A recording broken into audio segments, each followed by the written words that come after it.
Hello, good evening, and a very warm welcome to Rangers Radio.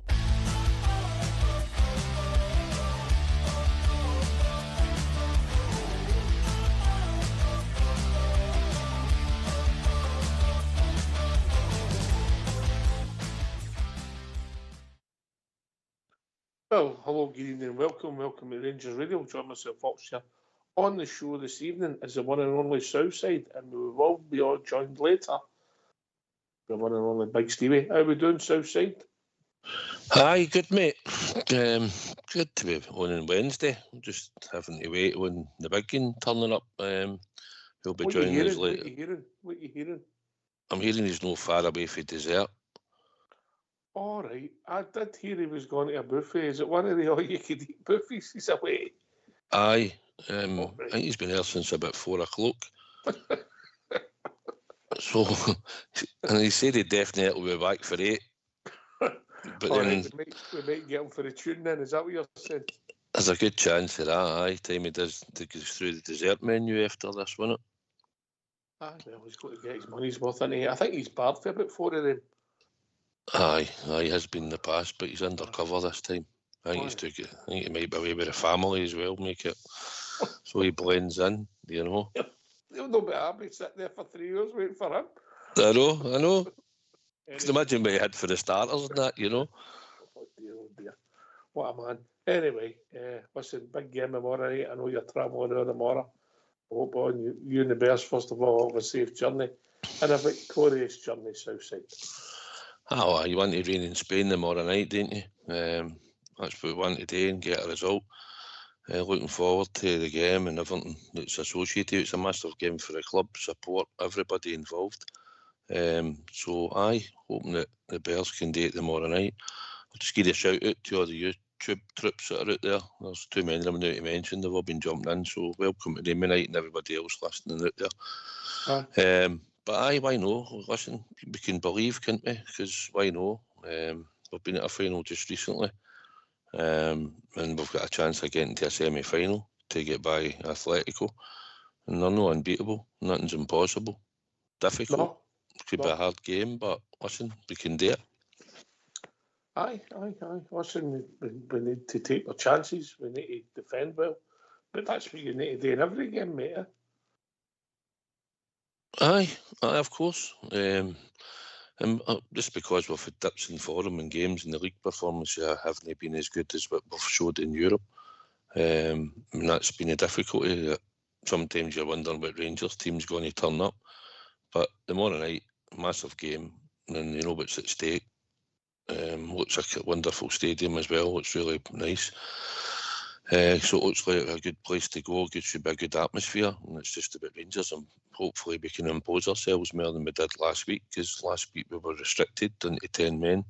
So hopefully we can impose ourselves on them, and hopefully we'll score the first goal, mate. If we score the first goal, I'm sure we'll all start to believe. Aye. Listen, mate, it'll be a nice stadium. They play in nice colours, didn't they? Let's be honest. Aye. But no, it's like anything, isn't it? It's these big European games. And I think Barry done the right thing. Kept the core squad rested, and listen, we've not got a game at the weekend or anything like that to worry about. And we seem to hopefully we'll have a few players back that was all in, aye, certainly all in for as long as it takes. If it's 90, 120 minutes, and I wouldn't like to see it go to penalties, but if it gets that far, then it gets that far. But the main thing is just to get through the tie. And listen, mate, if you ask me, would I take penalty kicks this now? I think I would. If you said to me, would you take penalty kicks this now? I think I would. I think the odds of us winning grow. Yeah.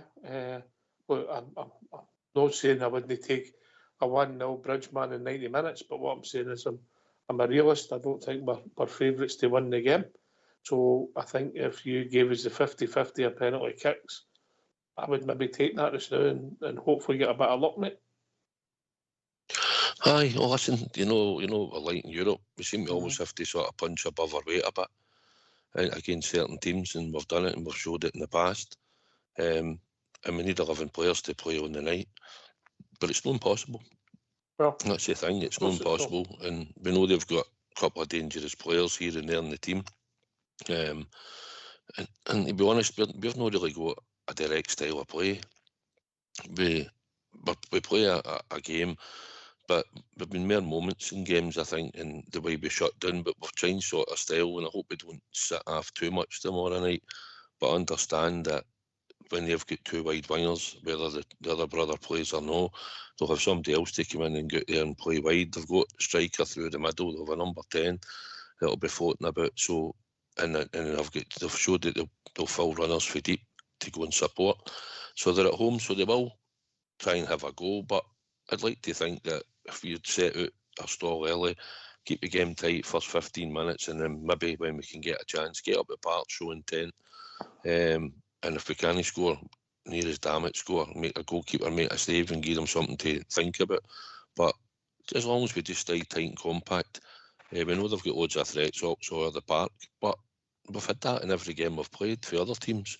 So there's no point in really worrying about it. It's hopefully we'll, to a man, that we'll turn up and they'll all play to the top of their level for this one game coming up that needs to be done. Aye. Listen, all you everything out there, no regrets, do the best you can, get a bit of luck, we can get through. Yeah, of course we can, and we'll see where it takes us. I think what's giving us a wee bit of hope is Thursday night Rangers, as the term is now, and also when you look back to the Betis, because up until then we hadn't won against a Spanish team in Spain, so we got out who they are for back. This group of players have went and won in Turkey, they went and won in Sweden, they went and won in France against Nice, so it's no beyond them. Now, I know it's going to be difficult, but it's no beyond them, yeah? Aye, we've been scoring on the road. We should have probably beat Olympiacos, Aye. So that was arguably a better performance in Malmo, Olympiacos. Yeah? Aye, we created a lot of chances just to get the other goal, but no, we've shown Thursday nights under the lights, whether it be away or at home, that we've had good performances and good results. And listen, we know the squad was never ready to cope with all this, but listen, we're sitting 90 minutes potential, 120 minutes away for a semi-final at Europa League. And at the moment that competition suited us. We know when you go into the Champions League, it's not going to. You'll not get many teams that will get to quarterfinals, potential semi-finals, like if we're in the Champions League. Let's be honest. You want to go in there and try and get out the group first and foremost when you're in there, because of the calibre of teams.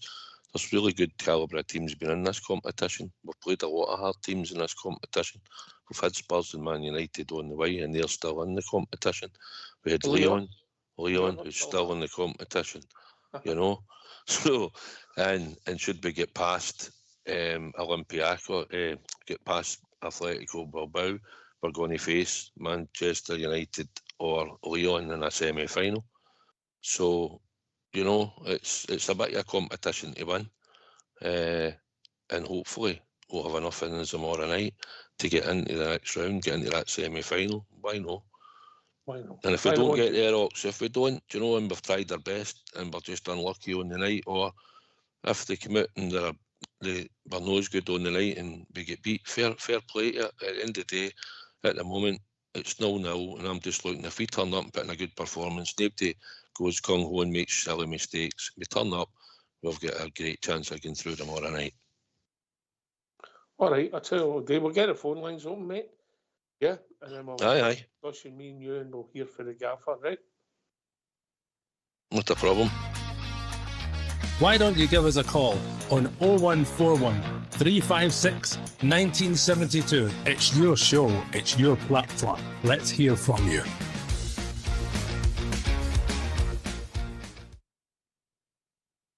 Yeah, come and get your thoughts. Right, Southside, I'm going to ask you the obvious question before we hear the interview, right? the manager. We've got it in two parts. I'm going to ask you, Southside, you're picking the team. Know what you think the team will be, what your team would be. I thought about it, but what's the best way to go? I think it's going to be. I think I'd have to keep the setup as the three centre backs, because I think at the moment it's the most comfortable as we've sort of looked. So on that understanding, I would probably have Tav on the right hand side, a three, Balogun in the middle, and I think Shooter would probably be the one just to go left there, the three. I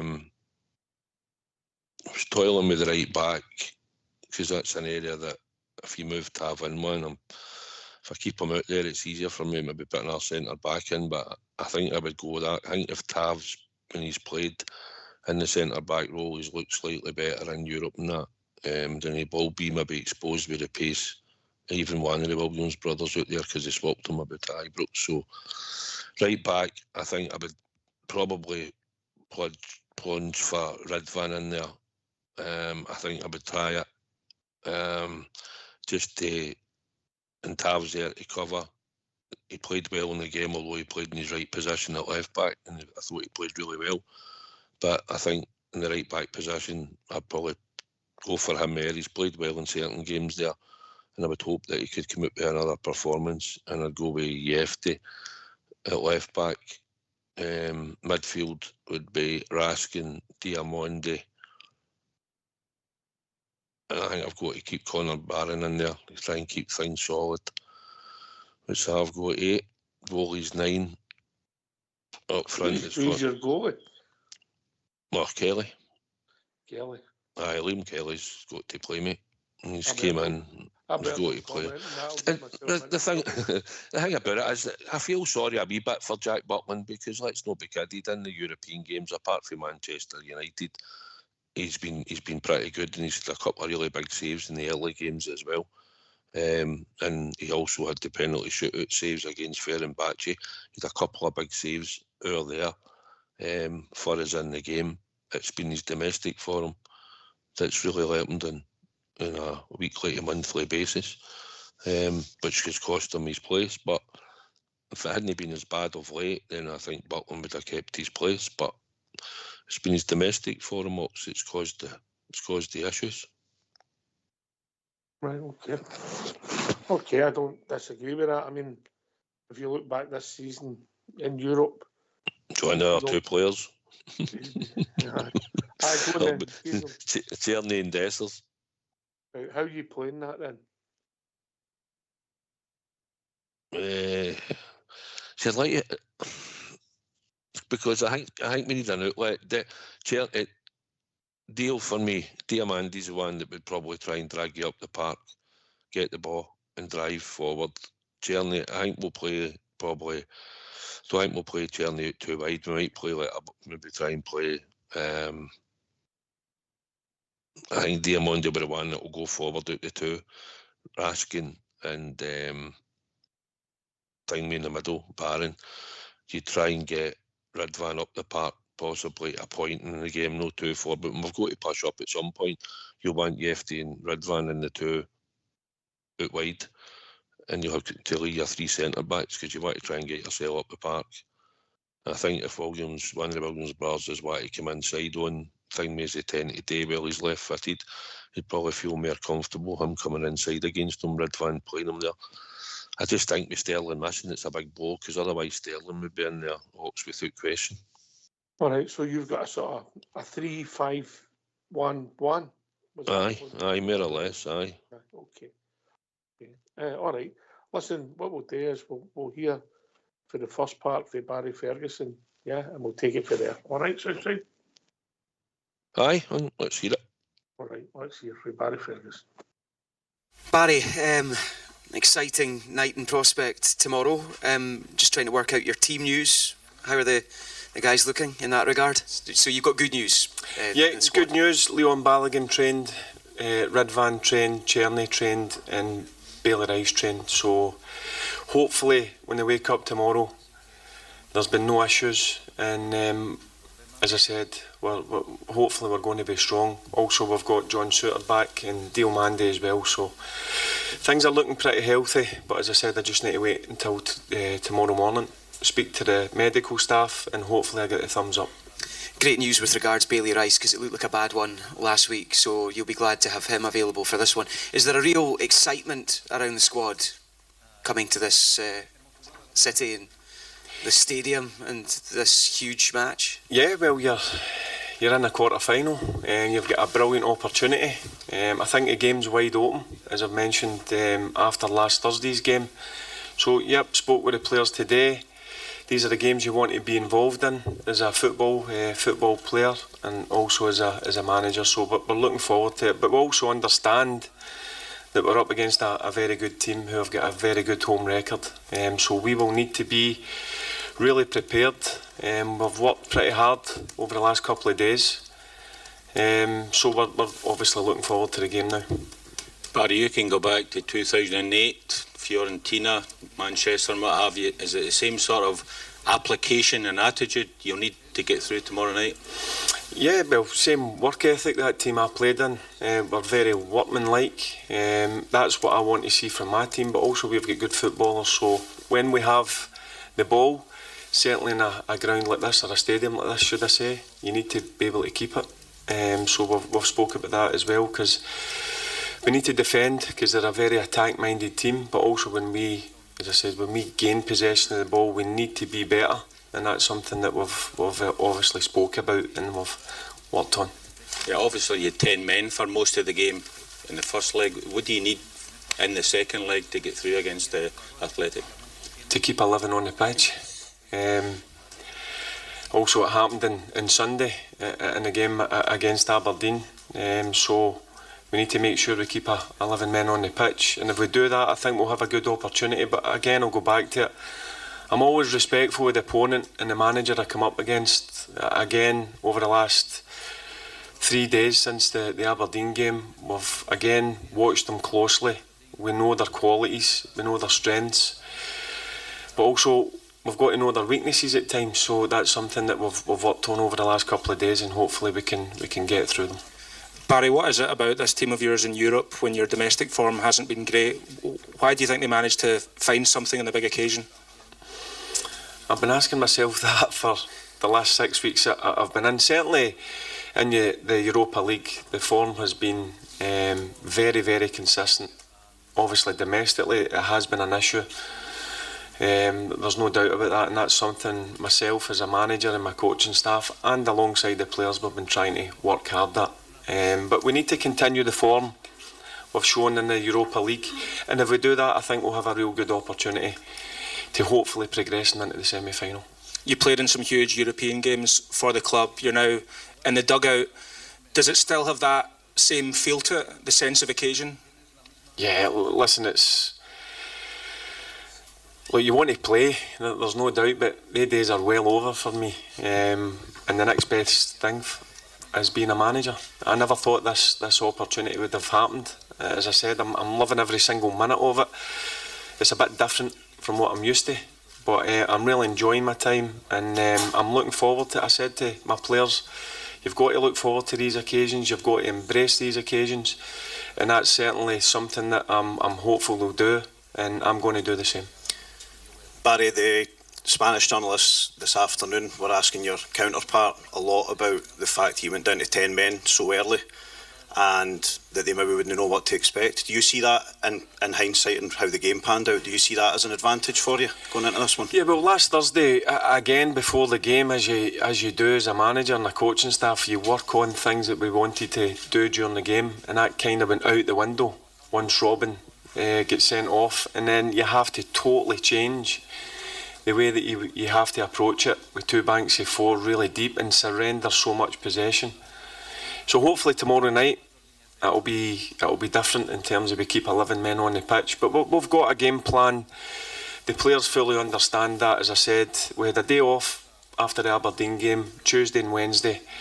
We've obviously worked really hard on what way we have to approach it if we want to try and get into the semi-final. Barry, you've got the possibility to be the man to lead Rangers to a European semi-final. Where would that rank for you in terms of all that you've achieved for Rangers? Good question. Obviously it would rank right up there, because as I said 6 weeks ago, I wouldn't imagine I would have been in this position, standing at the sideline as manager of Glasgow Rangers. So yeah, it would rank up there with what I've done in football as a player. There's no doubt in my mind about that, but it's not about me. I've always said that. It's about my group of players going and showing their qualities at the highest level, and this is a high level game for us, and I'm confident that they'll go and show that tomorrow night.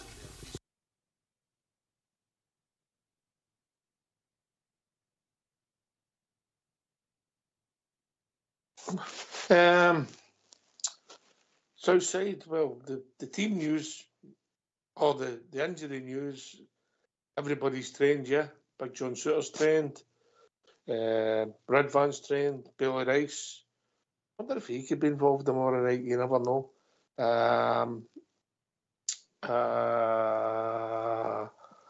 Radvan, I mentioned him, didn't I? So all the players. Aye. So then we'll get Diamandi back, who didn't play last week.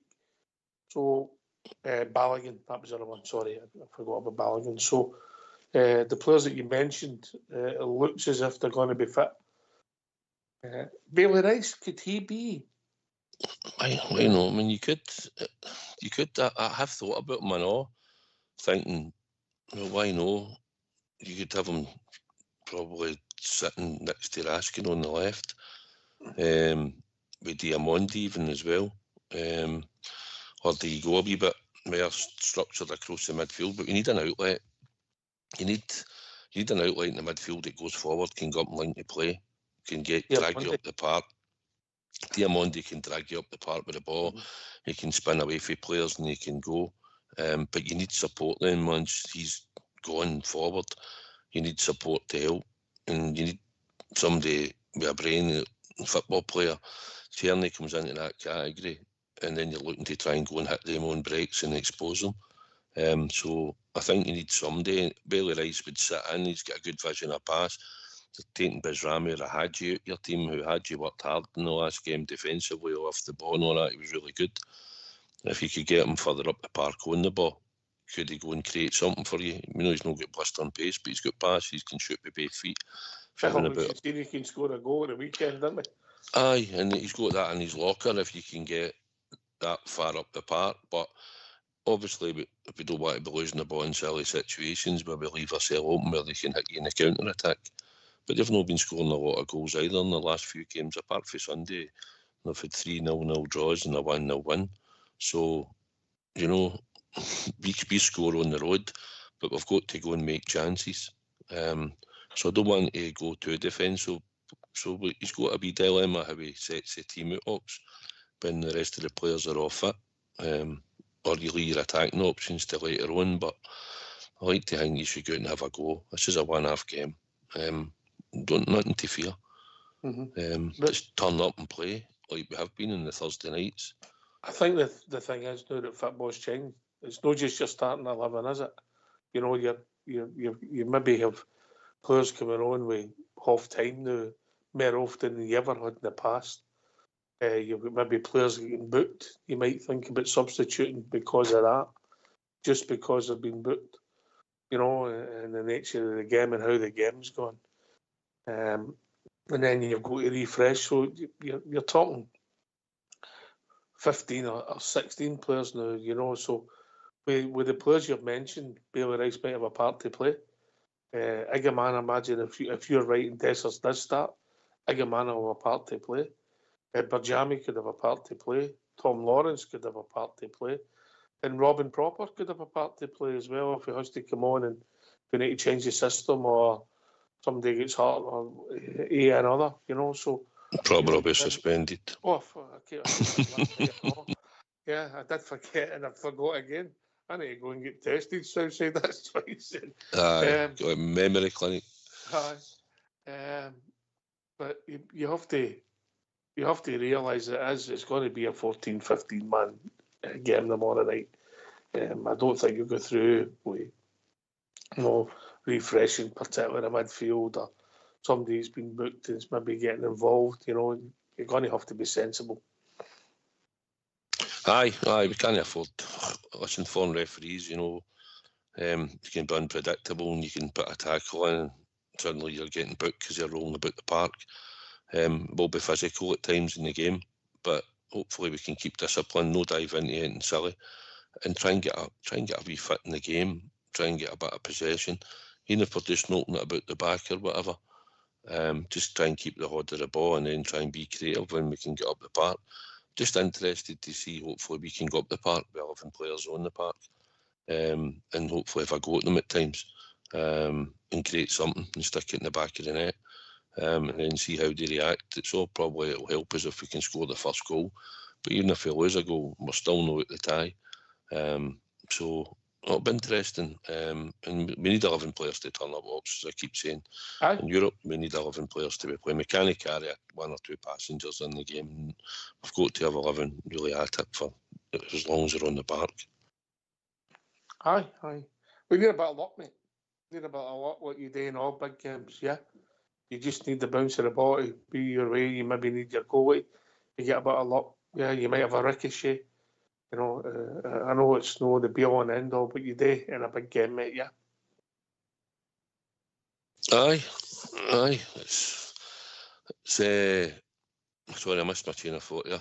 You need a bit of luck, mate. You need a bit. Aye, but listen, we always need to carry a bit of luck. Auction, listen, we got a bit at Ibrox. I mean, in the game, they didn't really open us up that much, to be perfectly honest. Kelly had a save for just outside the box, and we gave a boy a wee bit of space, which led to the corner, and a boy got a free header in the box. It was going into the net, and he dived up and caught the ball. It was a great save. After that, apart from that, the one in the second half, when the boy played it, they got down the sides, and he played it right into the 6-yard box, and the boy put it past the post, the striker. That was probably about really the best chance they carved against us in the game. So we know they'll come at us, and we know they're going to try and take that to us, but hopefully we can nick the ball here or there and spring ourselves.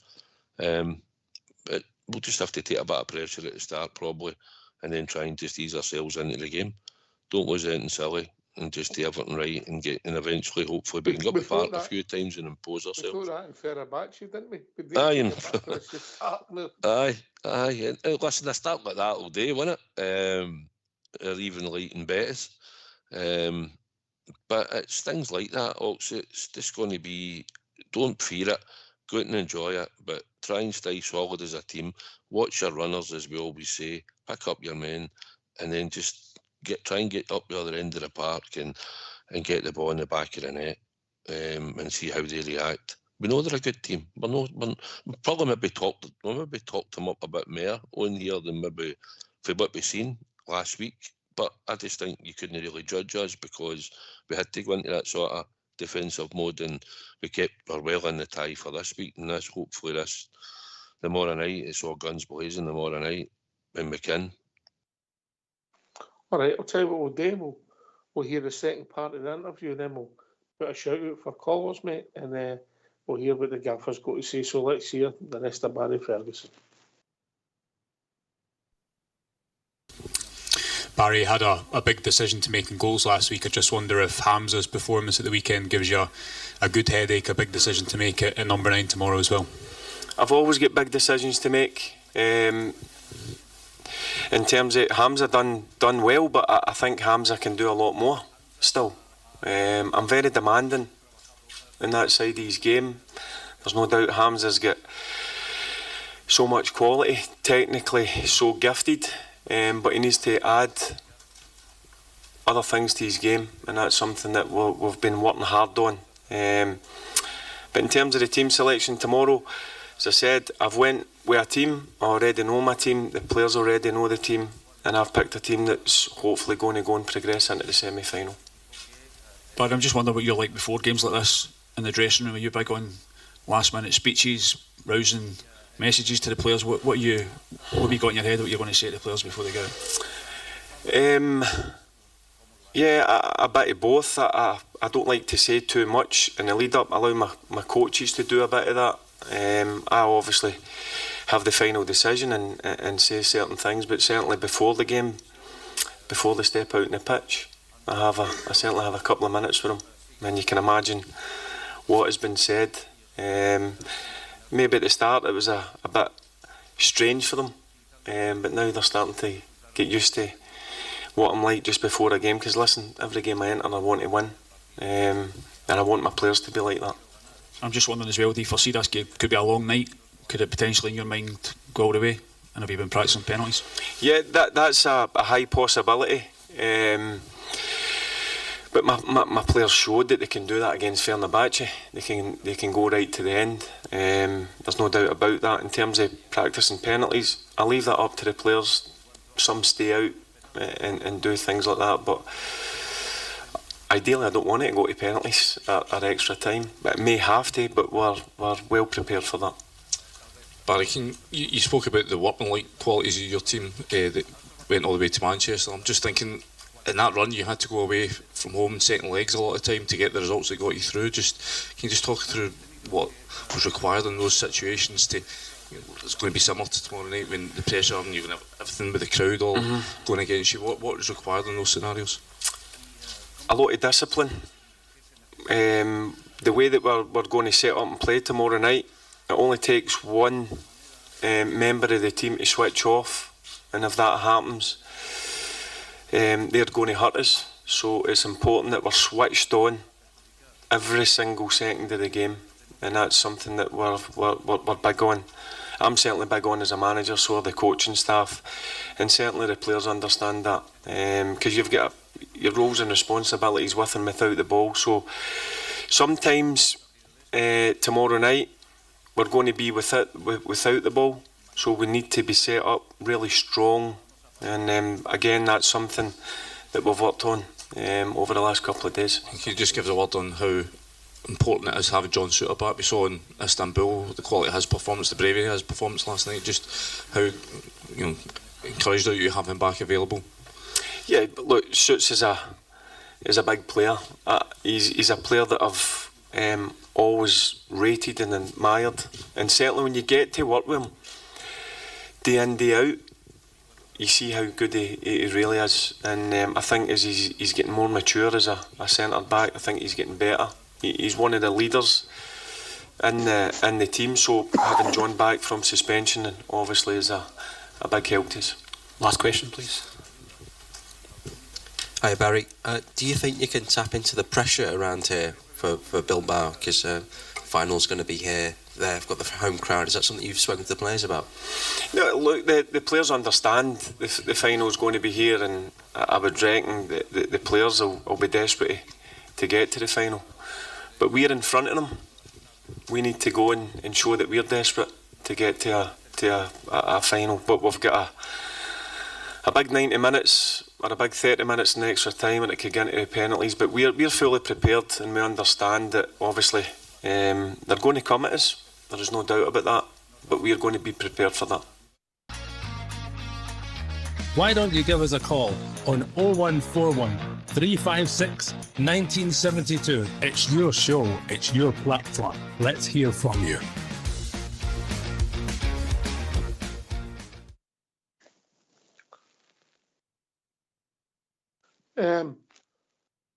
Not a lot of clues on what the team was going to be, but we'll open up the Hamza and the Dessers camp, mate.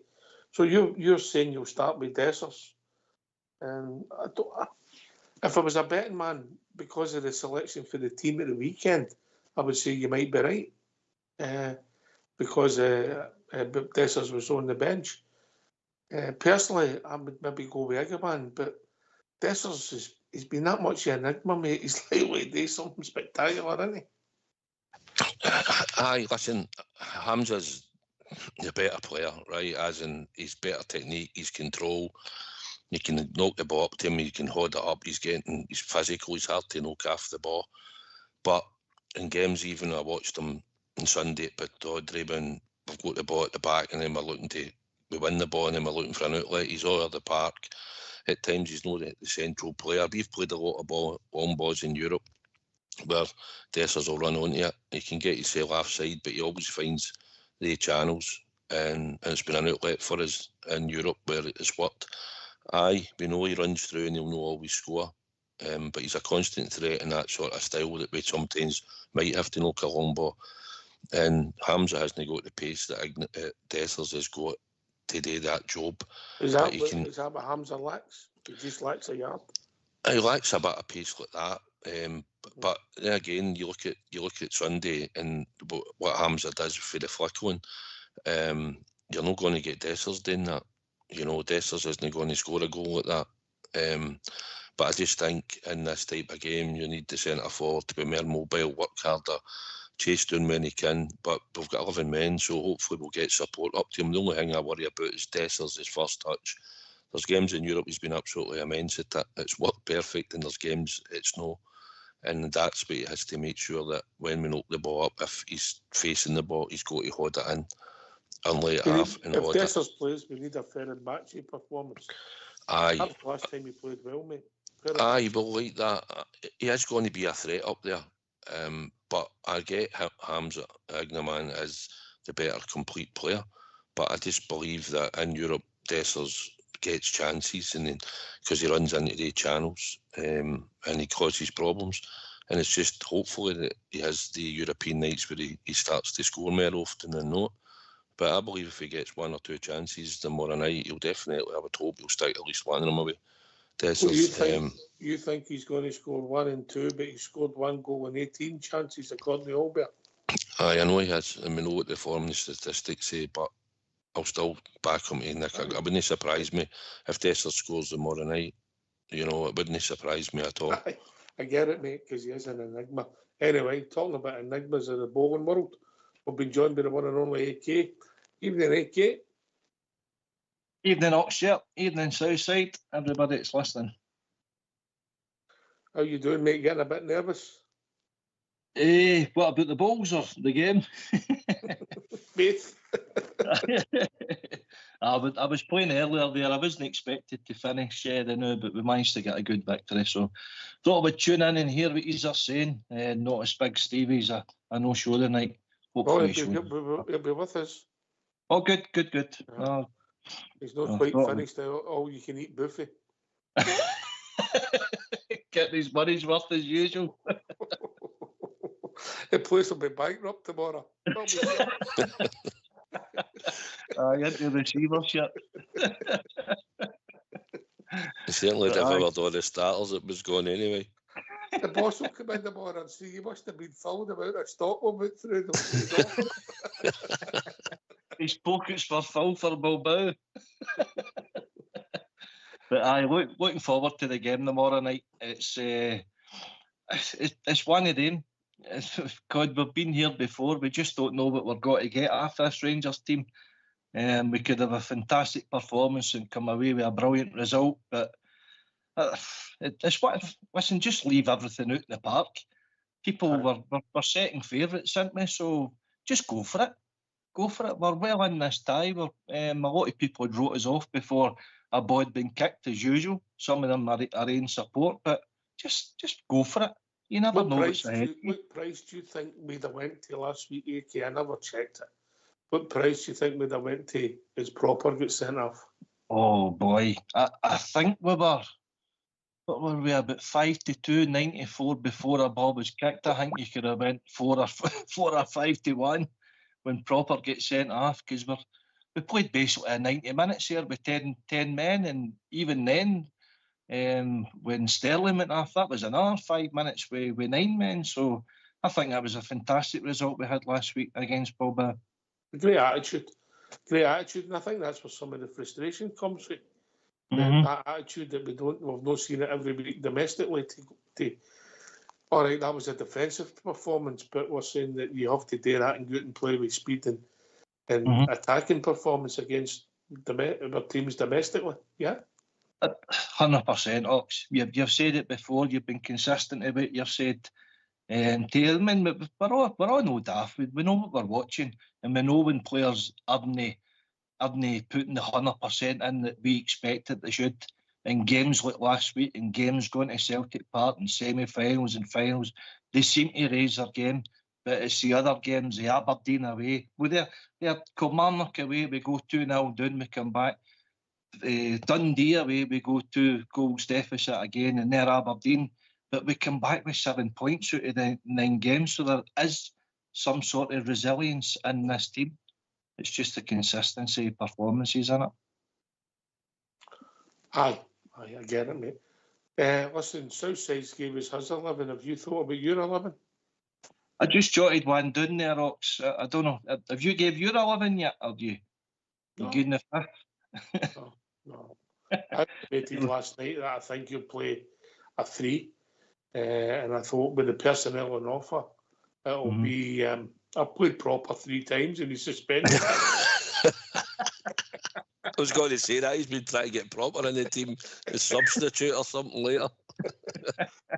We need to rescind that red card. That's because of my nerves. It's not about the game tomorrow night. It's in case Stevie comes in and gives me the bill. I'm worried about it. Right, I jotted I think we'll play a 3. I said it last night. I intimated that, but I'll wait and see. And if we play a 3, I think with the personnel on offer, it'll be Tav, and then Ridvan would need to play it right. So it'll be a similar team to Fenerbahce away, mate. Yeah. Aye. I can agree with you there, but I see it slightly different. I'll give you my team. I think it'll be a 5-4-1 without the ball, and possibly go to a 4-3-3 or a 5-2-3-1, some sort of thing. But there's changes within the team.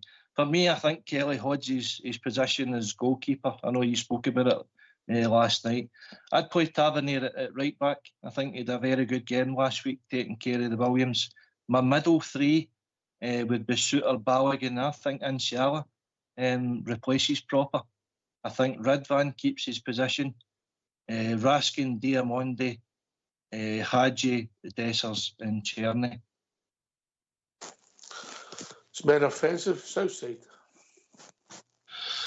That's the only one that you're sort of swaying on. Tav did do quite well in that wing position, and Ridvan was really good. He got a couple of wee shaky moments at the start, but after that I thought Ridvan played the Williams and Aki Williams really well, and then he swapped him out and put Nico out there, and they moved him because he wasn't getting any joy out of him. And sometimes you're moving a player out of position, you're making 2 problem positions. Like I said maybe play Ridvan on at right back and play Tav in one, because I'm thinking Nsiala, I get it, but I just think if it goes with experience, then that's how Nsiala misses out in the back 3, AK. And I think you'd have played Tav, Proper and Suter. And then you're having to use Jefty on the left, where Ridvan was really good the week before. So he's got that decision to make, but he said he's picked his team, so we'll wait till tomorrow. And I still think, did you have Hadji in your team, aye? I did so, pal, aye. The reason why I picked that, see most of them that didn't play at Aberdeen, Ox and Southside, I think he's rested them for good reason, but I think Big Nsiala had a good performance at the weekend, and obviously that he's a natural replacement for Proper in that position, but he might go completely different. He might go 4-4-2 or a 4-5-1, but there is options there, Ox, which is good for him, and obviously clean bill of health for the players, so he's got a full pool to pick for, basically apart from Proper. I'll give you my reason for no starting Nsiala, yeah? Carry on. Aye. I just think that if he's on the bench, he's the cover we've got for any of the centre-backs, particularly Balogun as the game goes on, mate, because we've not got a lot of cover. Aye, I get that. Aye. Listen, he's not a bad game at the weekend, but is he ready? I don't know, mate. He's been hopefully getting there, and he's one for the future. We'll see many of them this season in a few games that's left, and hopefully develops and learns for, what was it, Kilmarnock? He did someone at home and then Kilmarnock away, and then he's just been a bit back player, come back in against Aberdeen and done okay. I thought, So what would your team be then, Ox? How would you line up? Pretty similar to Southside, mate. I think your debate is, after last week, do you play Bailey Rice or do you play Conor Barron? and I would go with Barron. No offence to young Rice, for his energy. I think Bailey's got a part to play in the game because we're then very short in there. So then that's your back five, you're three in the middle, and then you're left with Tierney, which is different from what he done last week because he had Hadji playing. You know, so you could argue that last week we went for a 4-4-2 and we managed to, well, we changed obviously. We went 4-4-1 when it went, so it might be comfortable that the 4 will hold the boot because of the way they play. So if he does that, you could end up with Hadji playing or Barjami. I think it'd be more likely to be Hadji based on who was selected at the weekend, but you never know. So I'm going to go that he'll, similar to Southside. I think he'll go a similar setup to the Fenerbahce away game. Yeah. So that'll be the 3-5-1-1, which we've done over there. Yeah. And it'll be Jeffrey with a license to run forward with his pace. I know he's not created as much as we like, in fact, and he gives you cover because he's pace, and you'll have to put a shifter. That's what I think it'll be. Yeah. And obviously, our main man for most of the season, creative-wise, has been Tierney. I personally would play Egerman, but I agree with Southside. I think you'll play Dessers. And I think if somebody's going to get a goal for us, I just know it's going to be Dessers because he just makes you eat your words all the time. You've slated him. All bears say that we're keeping watch on it. 18 chances he's had. He's scored 1 goal in the last 4 games he's played. That's since Dundee. Plus, it was a home game against Hibs. Then didn't have any chances last week. So we'll see where it takes us. But he's likely to pop up and do some. But I think Egerman's got a part to play. AK is particularly for the bench. Yeah. Oh, aye. You're right in what you're saying. It is a squad game. So you've got to have players making an impact for the bench, whether it be defensively, if we manage to get a goal and we're looking to kind of keep the game tight, or we need a goal and go the other way, we've got to have the players. So I get what you're saying. Young Bailey Rice wouldn't be a bad shout as well, because obviously Barry trusted him enough to give him a start last week, which was a big call. So I wouldn't be against seeing him in the lineup either. If Insiala doesn't make it, he makes it a back 4, and then you've got a solid 4 in the middle of the park, and it's going to be one of the games, Ox, that they like to play on the break. You know, they've got a high line, they'll push up to the halfway line, which obviously leaves them vulnerable on the counter-attack as well. So it's going to be, you know, a lot of tactical play, and we've got to be smart enough to recognise what they're doing and adapt to what they're doing, but obviously look to punish them when and where we get the opportunity, whether it be a set piece or a corner or something like that. But Dessers is, I think somebody said the other night, he's no the enigma, it's Iganami, because he's got enigma in his name. Igamani. But it's interesting to look forward to it. Hey, we're in a quarter-final, just let's go for it, I'd say. Aye. Listen, leave everything at the pitch. No silly mistakes, concentration. You know, you take that sending off last week, there was about 3 mistakes there that led to the sending off, wasn't it? You know, bad pass, and then he's no switched on when he makes the tackle. There's 3 mistakes in there, and you can't afford to do that as you progress in Europe, Southside.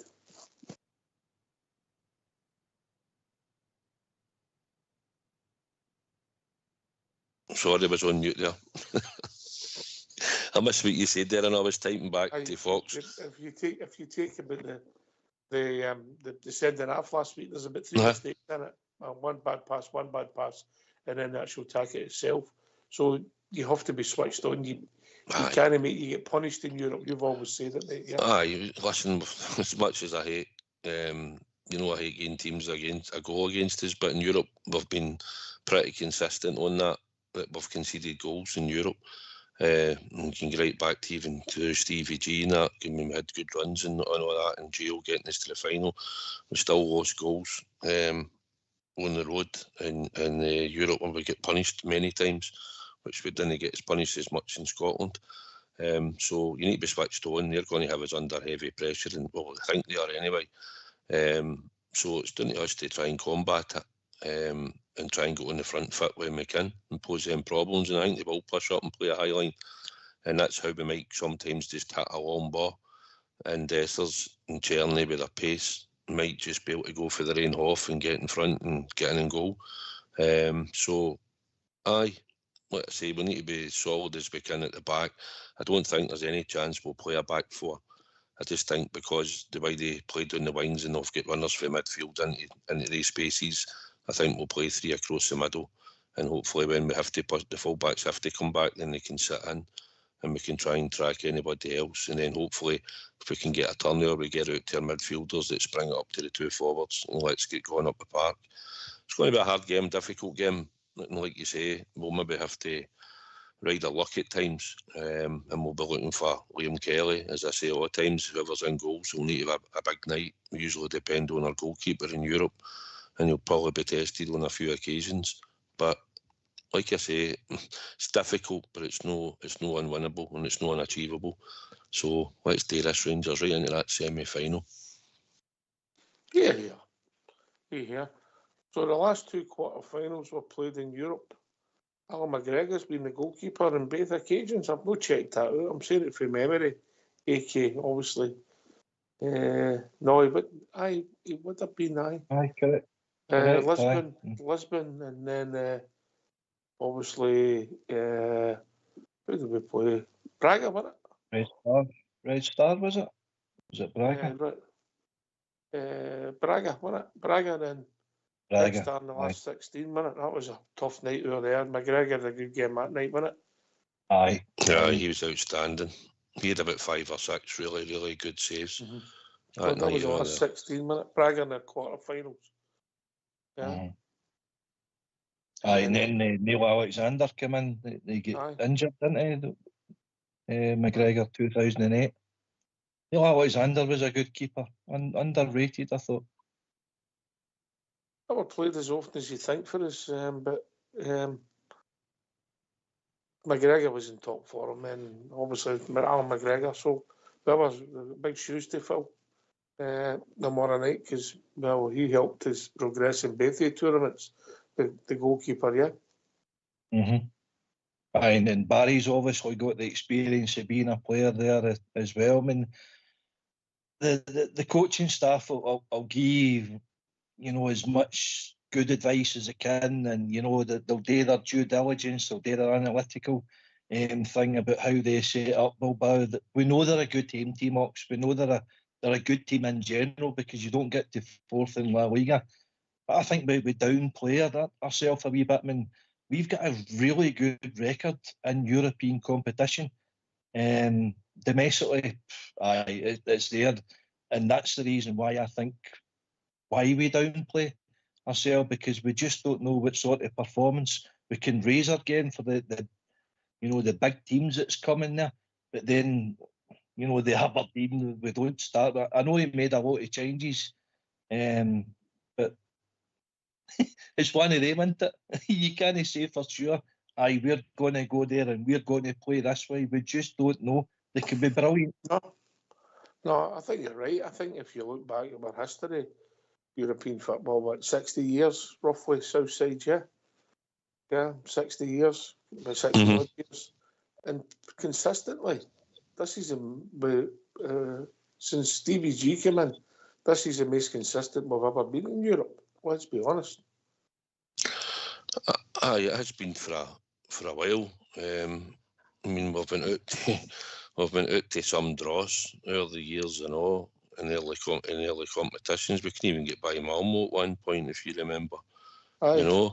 That was the Champions League, and then we did get by them, though. Aye, but when you look at what we've done, just even recently, when we started off, obviously we got the result in Malmo, and Leon's the only team that's really at that time that beat us at Ibrox, and we had chances in the first 10 minutes to go 2 up in that game. It could have been a different game, but they beat us with a couple of quality goals. They were good middle to front, and then we're trying to get the squad together, and all the problems we're having with dropping points in the league and stuff. But they gave the team for Romania, that's how Bucharest are doing at Ibrox, and obviously, like we talked about earlier, away to Olympiacos, we should have won that game, and we beat Nice comfortably 4-1, where a lot of people maybe wasn't unsure, and then we had Tottenham and Man United. So it's been a decent journey. Obviously, we beat Union in the last game, and then we get through with Fenerbahce, and we go there and we win 3-1, where nobody expected it. So we've been respectful, I think, above all, and we know they've got good players, but we've got to believe that we've got decent players, and when they click on the nights, we've been really decent in Europe. Clement had us on the front foot through the European campaign. He never thought about playing a back five at any time. He had us on the front foot in the 4-2-3-1 that he used to adopt and stuck by it pretty religiously. And it worked for him and it worked for us. And then we went back to, now we're going to play a back five, and we can play out for there, and probably with the players we've got, and some of the teams we're coming up against, there's no point exposing two wide wingers with plenty of pace against your fullbacks, 1-on-1, where you're expecting them to go by your fullbacks, and then they're in on top of you. So we'll go a bit more solid, and hopefully we can cause them problems going forward. And I think to get certain players in the team, I think it suits that sort of system, the way he's playing it now. Because Conor Barron, I don't think would be in a 4-2-3-1 system if Barry kept it. And there might be one or two other players who struggle to get a game in it as well. Probably NCL wouldn't get a game.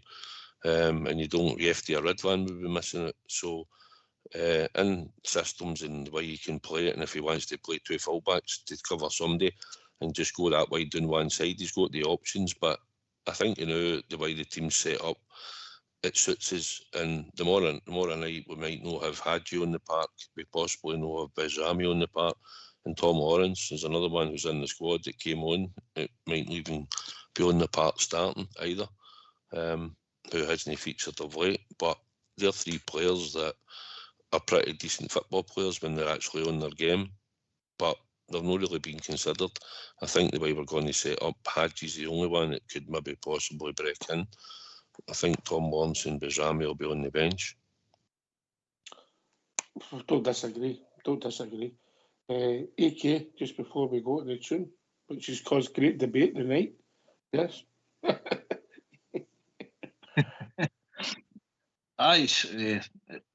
There's a lot of calls there for Barry to make, whether it's formation, whether it's personnel, tactics, stay in the game, when to attack, when to hold back. I think we've got to be solid. It's 0-0 after all. We're well in this tie. I think reminiscent last week, could you not see Walter standing in that sideline, proud as punch of his team? Because I certainly did. Coming off with a 0-0, playing 90 minutes basically with 10 men. So I think Barry was well chuffed with that result last week, and I think the support was, because it keeps us in it. We've got 5,000 Bears seemingly going there. The tomorrow night, 2,500 will be in the stadium. It looks like a cracking stadium as well. So the platform's there. Go and do it, Rangers. Leave everything on the park. No regrets. No regrets. Is that the tune? Robbie Williams. There's a few requests on YouTube, what the tune might be or whatever. They're all coming up with a few. I liked Old School Blues. This is in the lobby. I like that, must admit. I know, but I think what was requested, I think after a victory tomorrow night, I think the end would be absolutely belting that out, as traditionally they do.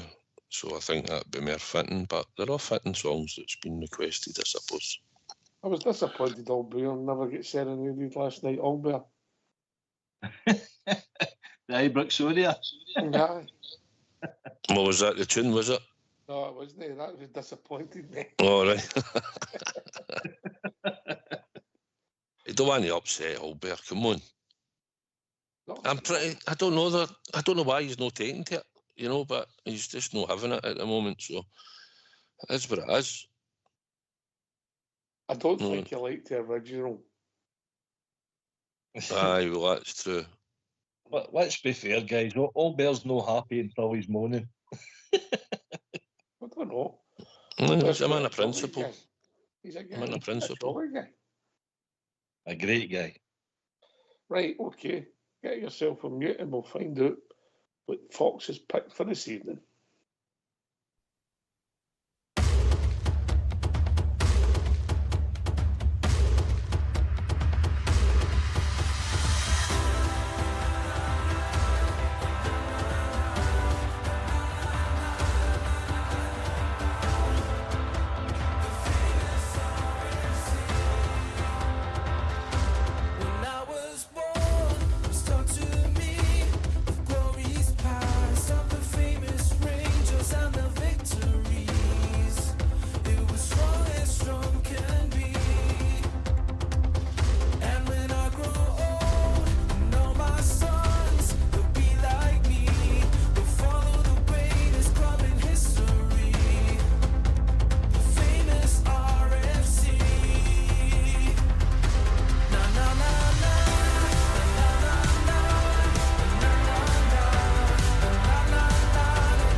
Why don't you give us a call on 0141 356 1972? It's your show, it's your platform. Let's hear from you.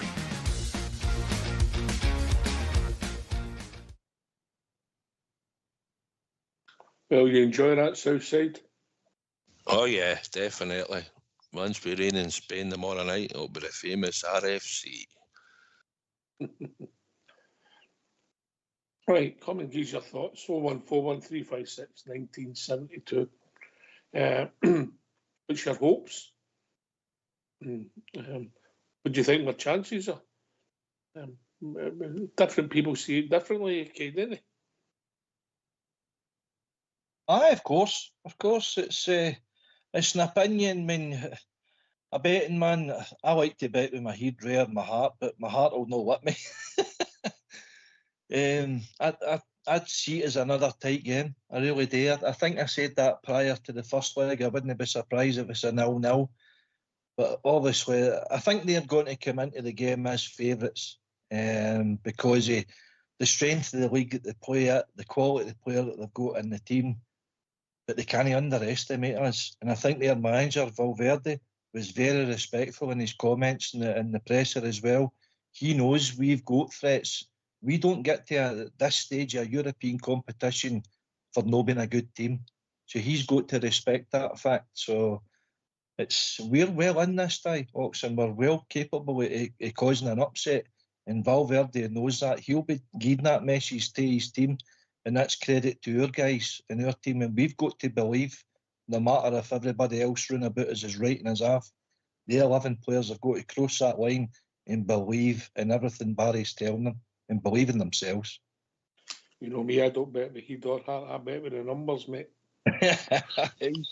I'll give you a number. We're 71. Just had a wee look, 71 to win tomorrow night. What were we in Fenerbahce? Don't know. would be similar, I would think. Maybe no as high as that, maybe about 3. High, 7. That's high. Second favourite, that's for sure, Alex. I understand that. I get that. I think most days get that. Yeah. We're no favourites. We're not getting in. But we've shown that they're only human last week. And they couldn't beat us with 10 men. Hopefully we'll keep 11 players on the park. And we can show what we can do. Yeah. And if everybody does what they can do, you never know. You just never know. Southside. I think we're going to score goals. I think I said I would take penalty kicks, but I think that there'll be goals in the game. So we've got to score goals, Southside. I can't see us. Listen, if I'm being honest with you, I thought there'd been goals in the game last week. So you never know, mate. No, we just couldn't get up the park much because the way we took shape and proper get sent off, and that's the only thing I was disappointed with. Cherny came across them. We got the ball wide to Cherny when we had the 11 men on the park. I think it was in the first 5 minutes where he cut across the area and he shot wide. But we showed intent, I thought, up until proper get sent off. I think we would have been quite happy to try and impose ourselves on the game. After that, it was more sit in, shut the spaces and try and get up the park, but it was pretty limited. We won some free kicks and we decided to fling the centre backs up and try and win something for there. Dessers had a header before half time, sort of clear header. We put it out of the bar. So I'm just hoping that we can go there and impose ourselves on them, try and get in behind them and see how they are. Because we know middle to front are quite settled in a team and they play high lines and they play with wide wingers, fast wingers. And even if one of them doesn't make it, they'll have somebody else that can come in. Even the sub they brought on that scored against us last week, can't remember his name, but he's been a winger for them for a few years, and he sort of came out the team when he stuck the 2 Williams brothers out there, but he comes in and plays infield sometimes, so he might just go out and play as an automatic winger. So they'll not be short of players, but it's just how we cope on the night, Ox. It's done to us. We shouldn't be fearful, but as we say, it's going to be difficult. We're hoping that the Rangers that turn up is the one that have been turning up in European nights. That's all we hope. And if we do that, then we'll be in the right battle and chance. And it's just to go in there and just hopefully we don't carry any passengers. As we say, goalkeeper is a good performance and we don't carry any passengers. Get a bit of luck on the night, and when you get your chances, try and take them. And we've got as good a chance as any. There's no point in talking us done. It's nothing each. And we know we can score a bit when we go away for him, as we've shown. Oh dear. Sorry, mate. My phone. 19 chances. You forgot about that one last week. Well, do you know what? See if Dessers has missed the chances. See if he gets 1 or 2 tomorrow night and he sticks it in that net. And it'll no matter. I'll no be caring, honestly. If we can get 2 goals against them in the first half and they are fair and back to here, I'd gladly wait and we can fling in Ciala and all that on with 10 minutes to go and that, even when we're winning 2-0, don't care what we do. But listen, we've got to get forward, Ox, in the game, and we're going to have to create chances. We don't need to go gung-ho, but we don't want to be too sitting back and inviting them on to all the time. So, but it'll be interesting because they might pick a slightly different team that we're thinking about, and we'll take it for there. Aye, as sad as it is, I don't really know much about them. Obviously, the Williams brothers have made the ones that's made the headlines in the last 18 months as such, AK. But obviously they're a decent side when you see their record in the La Liga against some decent outfits, yeah? Yeah, I think they've only lost 1 home game in La Liga all year. That was Atletico Madrid coming to beat them.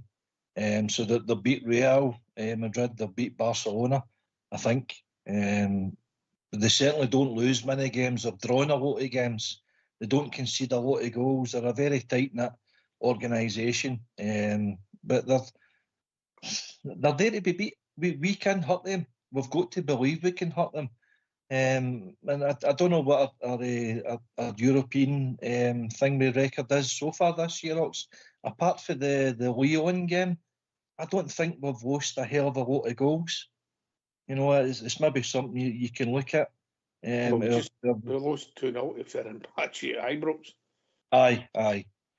But the Atletico Bilbao game last week, the previous 5 games against Queen's Park and Motherwell and Hibs, and we'd only scored one goal, domestically. And in the back door, we weren't keeping teams out. So the positive that I take out of last week is we came away with a 0-0. It was a very disciplined performance, a backs to the wall performance. Everybody was shutting down space. You know, we didn't. I mean, they had the higher possession than us. We gave up the possession, but we cut the lines out. We cut their space. We cut their passes out, and we frustrated them. I think if we can do that, and just hang in the game as long as possible, but you've got to throw a punch back as well. As Southside says, you can't go out there and just look to defend for 90 minutes because you're going to come unstuck. You invite too much pressure. You go deep. It's just natural. You're going to lose a goal. So we've got to show that we're a threat to them as well, just so that they can. Because we would invite their full team onto us then if we're defending for our 18-year box, you know. Listen, I think you've got to get the ball at the park sometimes, you know. Sometimes. If you think back to that Walter team with in Bremen, obviously they maybe gave us the biggest doing out of the 3 of them, but against Fiorentina we had moments, not a lot, we had moments. Against Sporting we definitely had moments, you know, in the games in that run. So you've got to get you've got to be careful in possession, Southside. You've got to take your chances when you get them because it could be at a premium. Aye. I was hearing what you're saying there when you're talking about the games where we sort of may have sat in and played the 5-4-1 at times, and I think we scored a lot of goals that campaign when we got to the final in 2008. But we scored a lot more goals going forward when we got there under Gio. It's just about how you pick, and the players have just got to perform, and it's down to luck on the night, as we keep saying, Ox, and how you set your formation out. I'm just hoping that, though they've all got experience, most of them it's in the team. So although I don't think we've got a definitive style as a team, we don't seem to do things repetitive all the time. When we get the ball and we go forward, and when we're going up the park to create chances, still feel as if it's individual moments for players once they get the ball in a certain position. It's like, on you go and do your magic. So I think we need to get that structured for next season going forward, because the next European campaign comes round dead quick. But as in tomorrow night, we'll go with what we've been doing, try and play compact, hard to beat, and hopefully we can spring players up the park in the good positions when we get the ball back. And just hopefully that'll get 0 in the night. But we've got to show that we're dangerous. We've got to get up the park. Can't sit deep all night and just wait for maybe the inevitable to happen. We've got to make sure that even during the first half that we're a threat to them, and we need to try, when we get a good chance, to get it in the net box. Because we've got to think positive and be positive on the night. Aye, Fenerbahce performance, Fenerbahce. Oh, aye. Well, that would be brilliant. Listen, I was going to ask the two of you and the listeners, any callers, want to come in and give their opinion as well.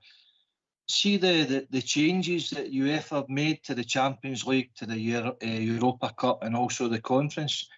Are you for it? Or are you against it? The reason why I say that is, see this year in particular, see, because you don't have the likes of a dropout for the Champions League coming into Europa and Europa dropping out into the Conference, I think that's a good thing for the teams that start the competition. I know that it worked for us, and I think it worked for them when we both qualified. We'd been in the Champions League and dropped in, but I never thought it was a good thing. He would play most of the tournaments, and arguably the winners weren't in it. Yeah, I just didn't understand that, mate. I didn't understand it. Same as I don't understand the split in Scottish football. I know. I get the theory, but it's a lot of crap. But I think there's more.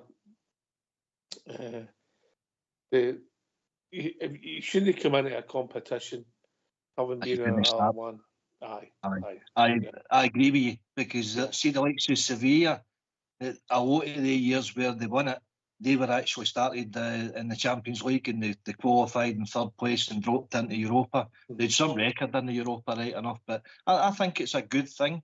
I think the Europa actually gives you a belief that you can win a competition for the start.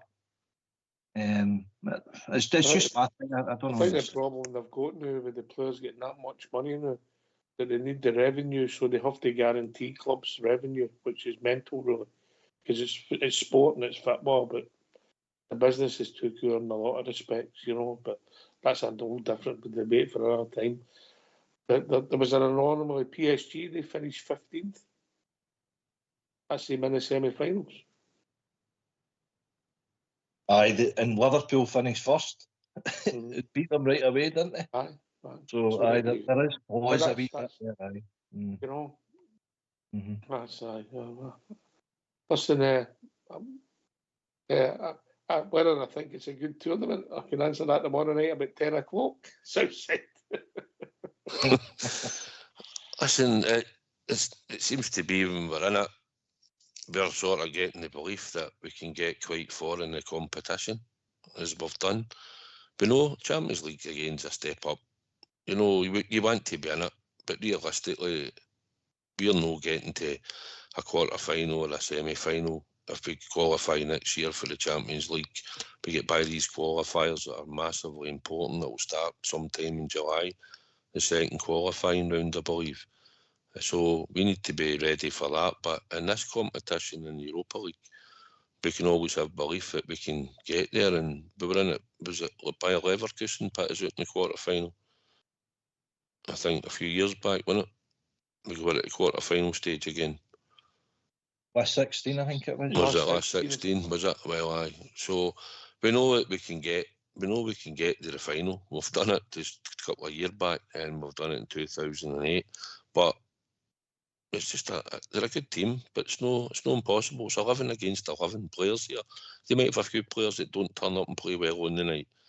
We say we need them, but they might not have players that might not turn up and have a bad game. We don't know, but we just got to hope that we apply ourselves properly tomorrow night. And if we do that, I'm sure you'll hear the bells singing, and we'll quieten that stadium down, I'm sure. I'm sure they will, mate. I'm sure they will, and I think there'll be more than 2,500 in there. No, there possibly could be. It's always a gamble, as you're seeing in certain stadiums abroad and in Britain when you go into other sections of the ground. It will be a mad atmosphere in that, and I think you'd be easily spotted. But it wouldn't surprise me. You've not got a tan. You've not got a tan. But aye, it's one of the ones. The Rangers supporters always find their way somehow into a stadium when they have to. Aye. Listen, I'm really looking forward to it. I'm starting to get nervous, and as I've said a few times on here, it doesn't come around that often for Scottish clubs. People who think it does are in cuckoo land. I mean, it's nearly a quarter of a century since that mob played in a quarter-final of a European competition, mate. And I think it's nearly the same since they won a knockout tie after Christmas, bizarrely, yeah. So, there you go. 22 year, Oxia. You're right.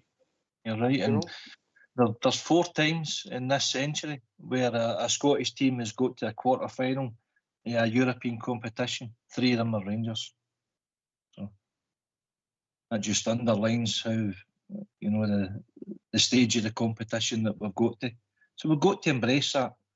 It's a good money spinner for the club, but we need to also kick on and do better domestically. We all acknowledge that as well. That's a debate for another day, Yeah. I don't think you're wrong. I mean, I know we have to win. We start by winning more football matches every week and becoming relentless. Yeah, and people have to understand every game's important when you're playing for us. I don't think everybody understands that sometimes. So we need to get the right personnel in, because I think it's going to be a busy summer.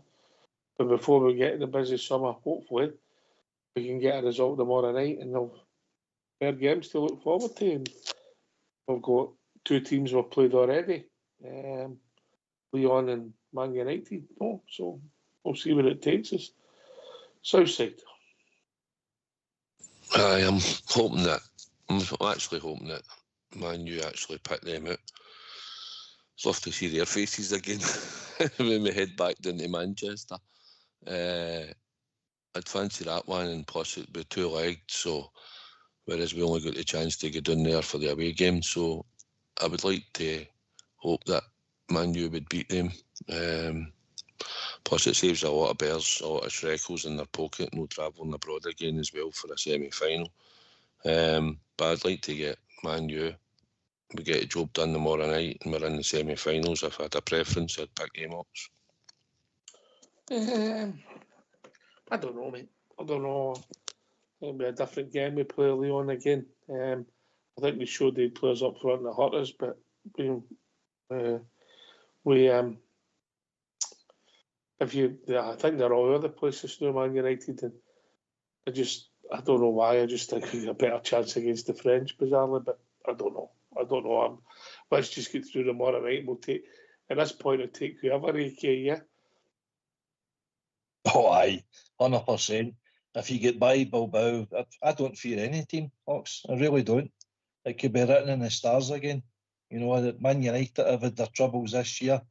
They're in a wee similar position to us, where they've dropped their first team keeper as well for making numerous clangers. So it's strong management decisions for Amarin, and I think it's a strong management decision for Barry Ferguson, and I hope it works out, because he's doing it for the right reasons, to benefit the team. He's obviously, Butland's lost a bit of confidence. He's got the ability. We know he's got the ability. I mean, it was him that won the shootout, penalty shootout against Fenerbahce, but unfortunately, I think you've got to take somebody out the kind of firing line for his own good, you know, and just send him that message. Come on, we know you're good, but you're costing the team here.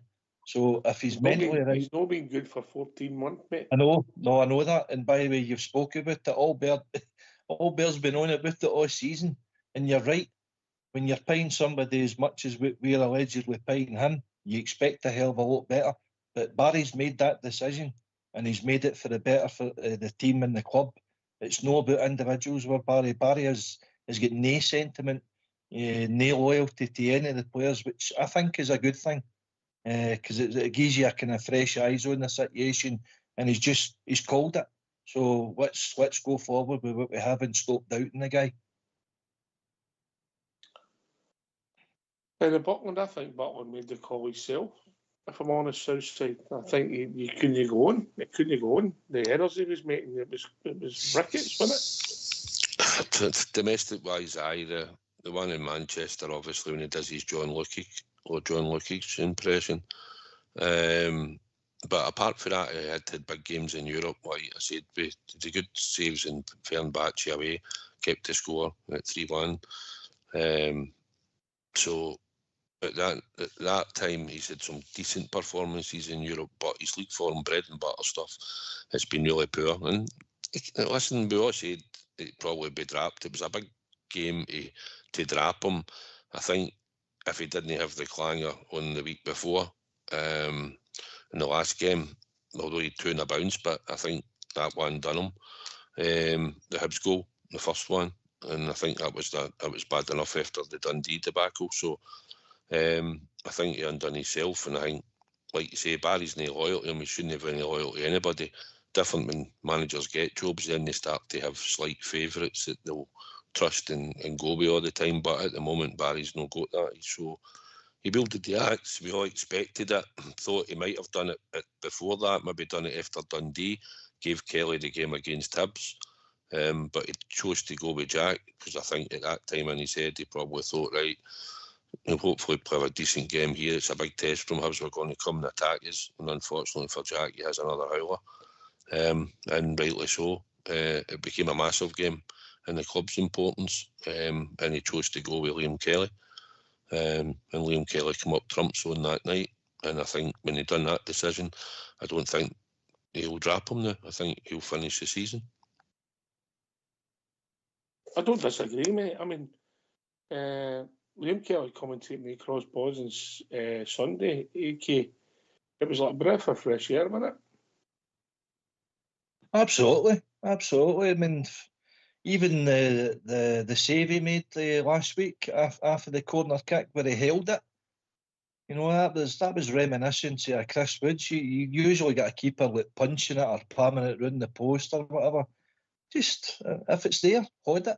That's what a good keeper usually does. But for some reason, keepers are like to punch it clear of their area, and you know, don't accept a lot of responsibility. And it's just a different game now. They get protected a lot, of course they do, but sometimes they actually look for protection rather than dealing with it. And the spills and the gaffes that Butland was making was just that was schoolboy stuff. You know, deal with it. I mean, palming it out to the guy Motherwell for a tap in. He done the same at Dundee. You spoke about the numerous errors that he made, and it just wasn't acceptable anymore. And we had that big game coming up. Barry knew that, and he couldn't trust him. I think it came to that. Simple as that. Just can't trust this guy, Kelly. He's not the best keeper, but we had to change it for the better for the team, and we got the results. So let's hope Liam Kelly has a stormer tomorrow night again. He can make his argument words, mate. He gets a chance and he takes off, you know, and becomes consistent, because you want your goal to be consistent. You don't want to be the star, you know. Because hopefully 9 times out of 10, particularly when we're playing domestically, for goalie, we just want to be competent. Jack Goodall also competence, you know. But that's a debate for another day. And I'm with you, Southside. I think if Kelly keeps his form and just keeps it consistent, mate, he keeps his jersey. Well, that's the thing. When we look at Rangers goalkeepers, we don't look for them that they have moments. They have a period of consistency while they're in goals.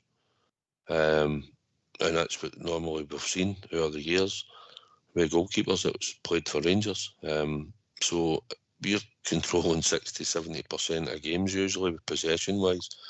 And usually our goalkeeper might only get called upon once or twice in a game, in certain games at Ibrox.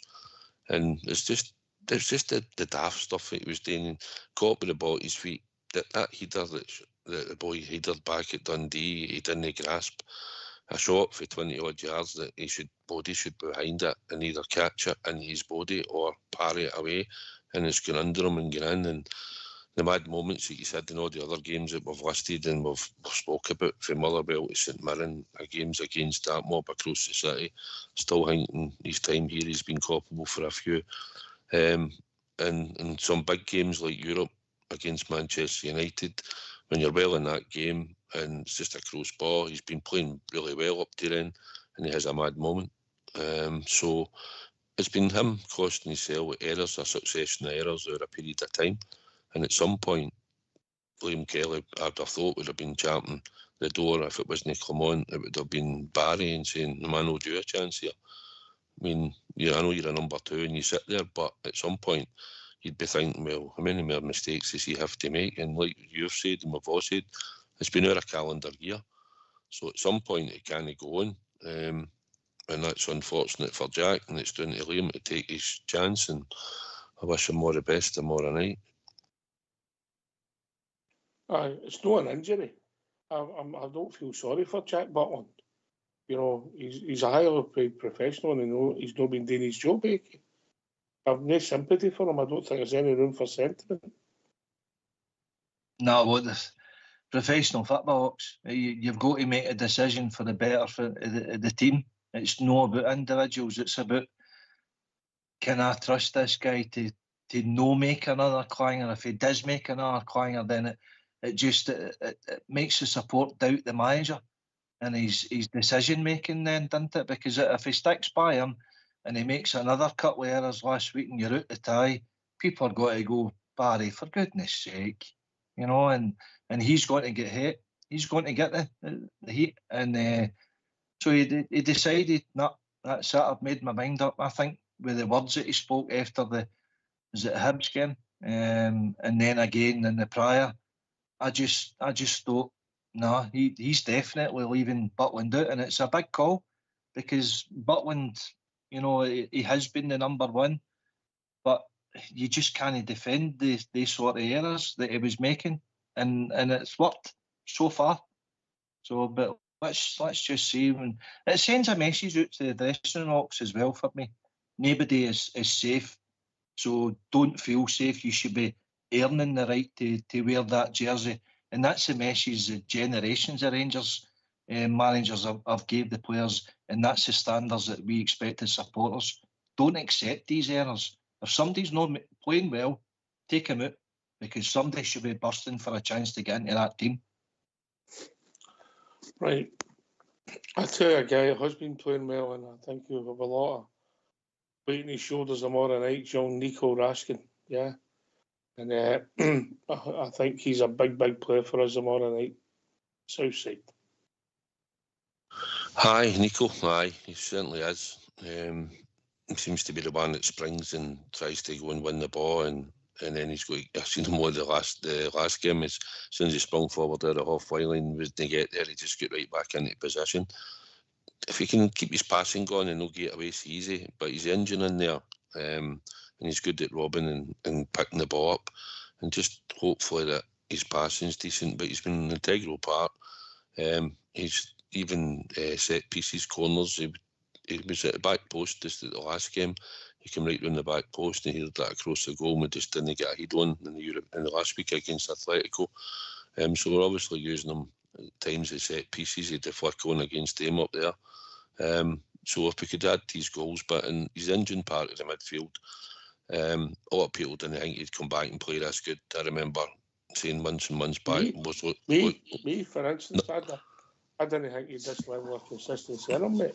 Well, I did say when he come back, if he could stay fit, was what I had said. I think then we might see him kick on and maybe he'll be the player we thought he would be when he first came in the first 6 months. He was buzzing about in that. But his passing let him down. He was short, only getting the ball away quite a lot. And then he was picked up injuries. And then everybody thought, he's always going to break down. He come back and then he broke down again. And then he come back again, and now he's shown consistency. So we do, people criticise him sometimes, we do it ourselves on here, certain players, and they come back and they probably prove us wrong. So I think he's at a really good level. He's had the international cap, he's had the adulation for that. Gives him a boost. He's had captain of Rangers as well. It probably gave him a boost at times, and he's in a good bit of form up. So we just hope he continues it, and then the more night him and Diamandi and whoever else plays in that midfield, hopefully he'll lead by the standards in the middle of the park, and the rest will follow. Okay. No, I couldn't disagree with any of that south side. I think he's been the one shining light. The journey as well, I would say, this year has been very good, and obviously Dessers in moments with his goals. But Raskin's been excellent in the midfield, particularly you seen that injury he had at the start of the season, shocking tackle at Ajax, I think it was. So he missed a fair chunk at the start of the season. I just think he recognised that there's a lack of leadership in that team, and he stood up above. I mean, in stature-wise, he's quite a wee guy, but he reminds me a wee bit of, like, say, Gattuso in that middle of the park, just snap away at heels and just eager to do well and impress. And the fact that he's got Belgian, cap there, that just shows the accolades that they think of him. So it's credit to our kind of coaching staff and that to bring that out of him. But he's obviously looking to go bigger and better things and all that. And we gave him that platform, i.e. Europe, to, produce the goods out there. And he stood out. He stood out a country mile in that middle of the park, and he's really grew as a man into that jersey in the last couple of years in particular for me. So he's a very important player for us going forward. You're right, it was a shocking tackle against Ajax, wasn't it? And by the way, just to let you know, Butland made a wicket that day and all, if you remember. I know Hoff. Remember it, we were in the club watching it. It started at the start of the pre-season, it's just continued. It goes back longer than you think, Ox. Oh, it does. It goes back to about last March, maybe February, yeah. Aye, with the 3 each game. I mean, Southside spoke about it. The windy day where Tav cleared it off of Maeda and they get beat down at his near side. It just doesn't seem to be good with a long range shot. But that's what it is. A lot of people didn't really say much about him at the time, but when you actually watch it, I mean, I know it was windy that day, and I know it shot off his foot, right? But your goalie's standing watching that, coming at him for that distance, and it still goes by him. And you look at the goalie lost up there, getting passed by for 35 yards, not even standing in the middle of your goal. The third goal? And the third goal at Ibrox, I kept that one, Aida scored for about 18 yard box. He just turns and swivels and he dives down under it. You know, it was easier just to kick it away with his feet. Even if he was going back, even if he was going on his bum, he could still kick it away with his feet. He tries to catch it or smother it under his body.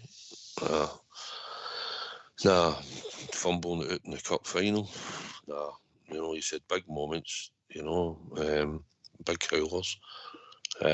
Know that we've been used to it because we've used to have a decent class of goalkeeper, and that's probably the issue. Big positions, mate, because, you know, listen, Alan was it his last season? He you know, there was a few points maybe cost us, you know, and it's getting it right. It's a hard position. You just want them to be consistent goalkeepers. I don't think you want them to get the top corner ones. I think you want them to save the ones they should save. And I think the point we're making is that Liam Kelly could be important tomorrow night, AK, innit? Oh, 100%. I mean, there's arguments out there that he hasn't the greatest defence in the front of him. There's been a lot of changes, and there has been a lot of changes of personnel, obviously, with injuries and suspensions and things like that, you know. So, but you've got to do your own job right. You've got to give confidence for your defence, i.e. coming to collect a ball out of a corner kick, which McGregor wasn't good at. We know that. But what McGregor did, he had good reactions, didn't he? You know, so it's a very important position in the team, as they all are. But if you make errors, the fingers are going to point at you. I'll tell you what we're going to do, gentlemen. We're going to hear from James Tavernier, yeah? That's fine. All right, get yourself with me. Yep. We'll hear for the skipper. James, is there a buzz around the camp coming into this one? Yes, quarter-final, second leg, all to be played for. Thought we did a really good job with 10 men, well, even 9 men towards the end of the first leg, you know, limiting their chances. And it's a great opportunity for the team to get to a semi-final. You've been here before at this stage. How much of the experience against Braga, as it was 3 years ago, can you take from that into this? Yeah, it's really important that we all play together as a team. I think that's what got us to the final last time, as a unit, as a whole team, playing together and just really working hard for one another. And I think that's key for tomorrow, doing the same like we did in the first leg, working really hard for one another, limit their chances, and just try and obviously keep 11 on the pitch and create chances and score. Ronnie? A lot of talk from the Spanish guys beforehand was about the pressure the home side are feeling, obviously with the final and whatnot. How do you view that personally? Obviously you'll have your own internal pressures as well, obviously, but is there something that you can use within the crowd, or nervousness or whatnot, that you can actually use that to your advantage, never mind the home side? You always want to try to, you know, unsettle home fans when you play away. You want to frustrate the opposition. You want to frustrate the home fans and try to maybe, you know, cause errors within the game. look, these are one of the favourites for the competitions, and we're obviously big underdogs coming into this game, but we're really going to relish this challenge and really be on the front foot and take the game to them, because it's a beautiful stadium. Just walking around it now, and there'll be something that we obviously want to try and come back to for the final. James, just talking about the final, obviously you reached a few years ago. I mean, how often do you still think about that night, the regrets of that night, the what ifs of that night, and how much is there desire within you to have another crack at it and this time get over the line with it? Yeah, I've still never watched a replay of the game, so yeah, I think when I eventually hang my boots up, I'll revisit it. But it was obviously a hard one because it was a penalty shootout. That's the one that really hurts, but to have that experience going all the way through the rounds, and to get to the final, it was, you know, once in a lifetime. But you know, obviously we have a really good chance at this stage of the season. We know we've got a tough opposition tomorrow, the talent that they've got throughout the team, but anything's doable as long as we all stick together and really push for it. You say once in a lifetime, but there's an opportunity for you here to do it twice. I mean, that is, you know, you must feel like this. Does it feel like there's a second chance here to do something special? Yeah, we're in the driving seat. It's everyone's game tomorrow, so that's what we'll look. We'll look to leave everything out on that pitch with no regrets, and anyone who's asked to come on the pitch, if they're not in the starting 11, yeah, give it their all, and that's what we'll be doing. Especially with all the travelling fans coming to support us and the fans back at home, we obviously want to give them a night that they can remember as well. James, as you sit here now, what is it that gives you the belief that you can go all the way this year? We'll obviously look at the opposition that we've played so far and the games leading up to this stage. If you look at the teams that qualified, we played majority of the teams getting through that. So we believe that we can play anyone on our day, and we will always believe that we can go toe to toe with teams. You know, European competitions has always been good for us. So yeah, we've got great belief in that change room. We know what we have to. We know what we have to do. We always have to be alert tomorrow. Always concentrated. We know we're going to have to suffer as well as a team without the ball, but yeah, we're really looking forward to doing that, and hopefully we can catch them on the counters. You yourself have been playing in a number of positions this season, in this run. How do you feel about that, and where do you prefer playing, and how do you feel about the whole thing in terms of where you play in the team? Wherever the manager, the team needs me to play, I'll play anywhere to help the team. I've found it really comfortable moving the positions. You know, back into the right side as centre back, into centre back, into right wing back, into right back. All familiar positions that I played when I was younger. So I'm really comfortable, and like I said, I'm just here to do a job for the team and help the team and the club the best way I can. You mentioned the experience of the previous run. Is that something you've found quite valuable over this run, and the experience of that? Have you been able to pass that on to some of the players who weren't there for it? I haven't in ways, because as you've looked through this competition this season, the lads have really stood up to the challenge against other teams, and we've really stuck together in games where, you know, I've not had to say much. The boys have really, you know, taken it upon themselves to be professional, to be mature the way they play, and you know, it was a credit to the team. The last game where we played with 10 men, you know, having to suffer without the ball, then going down to 9 men towards the late stages of the game, and Liam saving the penalty. So the team have really, you know, thrived under these conditions. So, but I'll obviously put small reminders that we'll obviously have to stick together as a team, and I think the boys know that. You mentioned there as well, James, about being in the driving seat. What is it that makes you say that? Coming into the second leg, you feel as though you've got a kind of advantage coming here? Well, it's all in our hands, isn't it? You know, you're against 11 opposition, and it's in our hands to win the game, to give them a difficult night. So we only can control our own destiny, and that's the main thing. So we have to be all fully committed, really aggressive tomorrow. You know, like I said, that we'll have to suffer, but suffer together as a team, and then attack together as a team. So yeah, when I say in the driving seat, that's what I meant by that. We can only control our outcomes and what we do.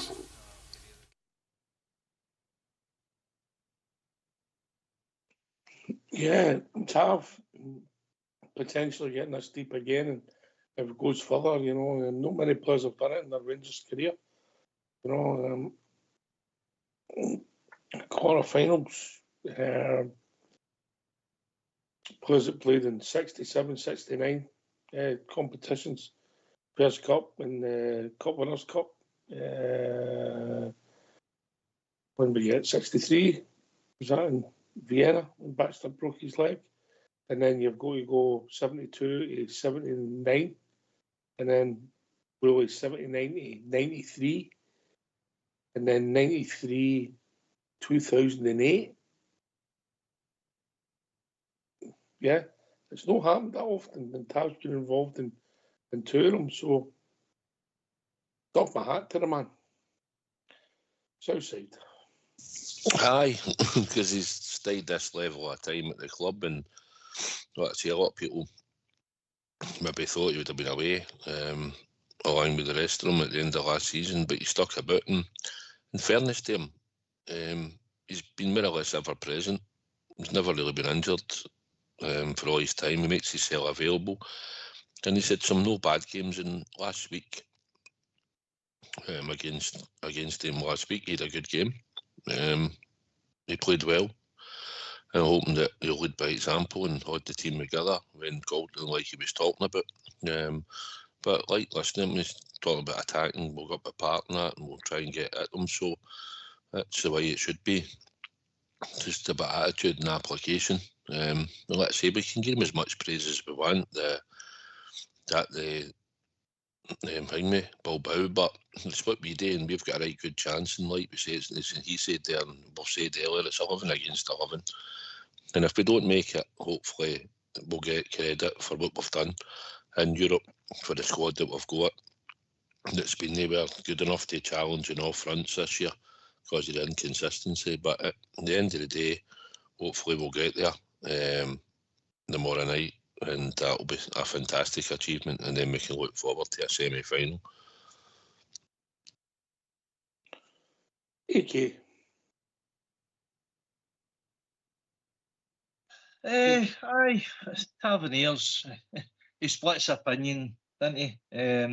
European-wise, aye, listen, it's not even knocked. Getting to a European final, getting to a quarter-final, consistency over the years, particularly for Gerrard, and then carried on to Gio, Clement, and now under Fergie. So you're right, Ox. The stats don't lie in that respect. We've had better teams than what we have now, and no go anywhere near as deep in European competitions as what we're doing in a consistent level. So credit to him and the team for getting so far in the competition, because in comparison to budgets and the financial constraints and everything, and the level of financial advantages that the big five countries have in particular. Speaking to my dad today, you look across the European competitions, your teams for England, Spain, Germany, France, Italy, you know, that's the sort of teams UEFA have allowed the monopoly to develop across the European competition. So any club, country that's out with the big five are punching above their weight. So, but let's get the job done. That's where you only have to look at the teams that's playing tonight, mate. Yeah. If you look at the teams that's playing tonight, obviously you've got a German team, an English team, a Spanish team, and an Italian team. Yeah. Yep. Last night there's nobody. Yep. Yeah. Who was the other game? That was a Spanish and PSG, German, and Barcelona. So you're right, mate. And look at this competition as well. You know, you've got two English teams left. You've got Lyon left. Mm-hmm. Eintracht Frankfurt, yeah. Lazio, Bodo Glimt. Bodo Glimt they're like us, aren't they? Yeah. Yeah. Yeah. Mm-hmm. You know, sure. I was just looking I just checking out Sandy Jardine there to see how many he'd played. But before that, we've been joined by Dermarnock. Evening, Dermarnock. Evening, lad.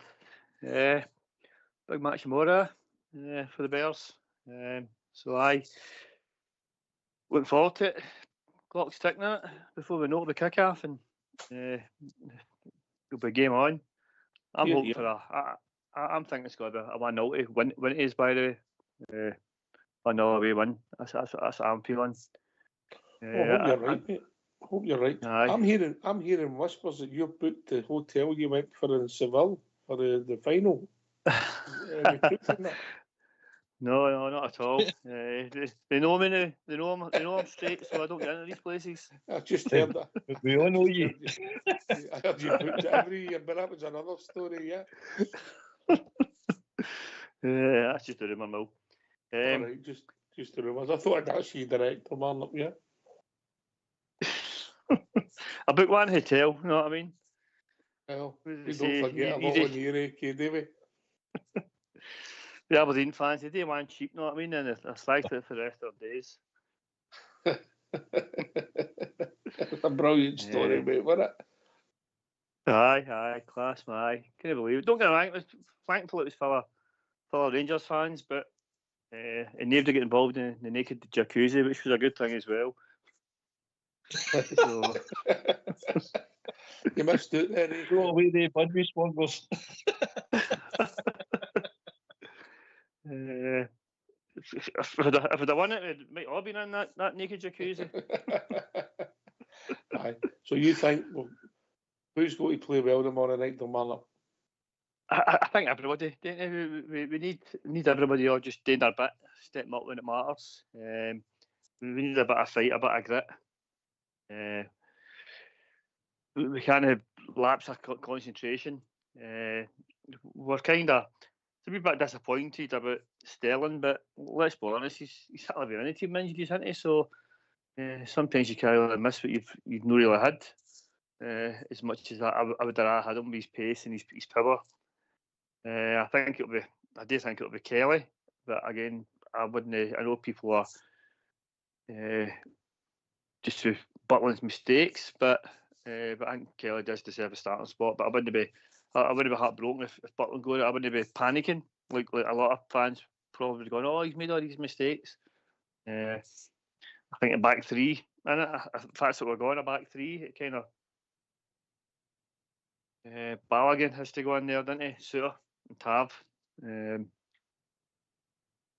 we're looking at the midfield. What's happened? Is Rudvan fit? No, he said he trained. He said that in the press conference that he trained today, so unless he wakes up, you know what I mean? I think he suffers with growing pains, Rudvan, doesn't he? I think he's actually 5'9", to tell you the truth. I think he's not as big. He's not as wee as people think he is. I tell you who I would start. I would start Hadji. Right. How would you play him? If you've got a back five, then mate, how would you play him? I know it's difficult, but I'd get him in the team. I wouldn't want him in the wings. I'd want him in somewhere in the middle. Because if you accepted Diamondi and Raskin are playing, there's 8 players. You've got 3 men to pick. Your back 5, your 2 midfield, your goalie. There's 8. So you've got a centre forward. If you accept that Czerny's playing, where do you put Hadji? I still think Hadji's in the middle somewhere. I don't like him in the wing just for his. He is a bit of a battler. He has got a lot to prove, hasn't he? With his dad, you know what I mean. I know he's never going to. A European trophy would give him a wee bit there, you know what I mean. But with that, what else is he going to do? You know what I mean? He try shake off his dad's reputation. He's not going to go and win a bigger league, is he? Let's be honest here. What's happened to Lawrence? Is he any news on him? I think he'll be on the bench tomorrow night. No, that I think he's the greatest, but I think I'll be bringing him on at the end. It might be worth it. I do think. I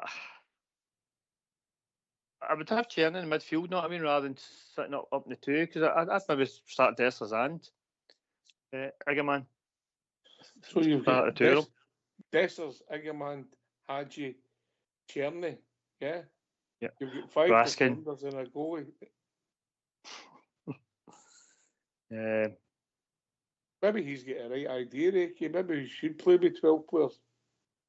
I'm not picked 12, have they? We played with 10 last week, so we'll play with 12 this week. Good thinking. I've only put 2 up front, 3 at the back. I've only picked 4 in the midfield. Who's your wing backs then? I don't know what a wing back is. No, I mean, I'm at inside right, outside right. Right, okay. Centre forward, centre half, inside left, outside right, whatever. It's just, I think we need to flood the midfield, to be honest, and they need to be quite fluid. They need to be helping each other out. Not get dragged out of position, but certainly flood the midfield and to stop them coming through us. Again, I would maybe, I probably would have Ridvan in there. Ridvan, Cherny, Hadji, Diamandi and Raskin. That'd be my 5. And others to come on to run the clock down, hopefully, at some point. Cortez and Danilo, they were just disappointing, weren't they? Had a wee chance here, and they were just letdowns, weren't they? Aye, they weren't great. I think you never know. And you come Southside. I know you're going to pick Cortez. Is this going to be a new one now? To go till we... Listen, he didn't. He just come back. He's been out a long time. He came into the game at Pittodrie with a shadow of the team that he should probably be playing with on a regular basis. I thought when he got on the ball and he's passing and that, he done well. I thought he liked to play. He done what he was asked. He was playing well he was playing as like a false 9. See the way we played the 2, because Cherny was he was coming inside, and Danilo was sort of to the right hand side. Big the man meant to be through the middle. Dom Arnold, but at times no. I thought he was back. He was defending the first half, but no, he didn't do anything that you went wow. Apart from when he ran offside slightly, which I seen when I watched it back, and he played the ball through to Danilo, and he took a touch, and it was shocking. If he'd scored, it would have been offside, but I'd like to have seen Danilo show a bit more. I think it was just one of the games when the sending off happened. It was just a matter of they've just not got the fitness levels in them to grind it out, and they made the changes. And I thought Curtis showed up well, but I think Cortez, I'd like to see him get a run of games after this European game. If we can get this one win tomorrow night, then obviously we'd like to see him feature in games going forward in the league, just to get him up to speed. He's miles away from match fitness, but the boy's got a talent. He showed it in spells when he was first in and out the team. Even when he got injured against Kilmarnock, he was the best player in the park that day. He was causing them all sorts of problems. Even against Hearts, he started well. He was good at Tynecastle until he fell in the box. Whatever, he got kicked in the knee or something, whatever it was, or landed on his knee, and then he came right after the start of the second half. So, see, to be honest, he'll get the same treatment as all the rest of the players get sometimes, what they say, but I think in time Cortez will turn out to be all right. And if we don't see the best in this season, I think under a full pre-season, I think he'll come and show that he's got a talent, and I think he'll kick on in time. Domano, that's just my opinion. Did you see what Boyd said yesterday? Southside, I don't know if you picked up on it. No, I didn't. He said that if Rangers can get out the deal, they should. AK. I seen it, but that's the same Chris Boyd that's been slaughtering the team on a weekly basis, and I don't know where he's coming from.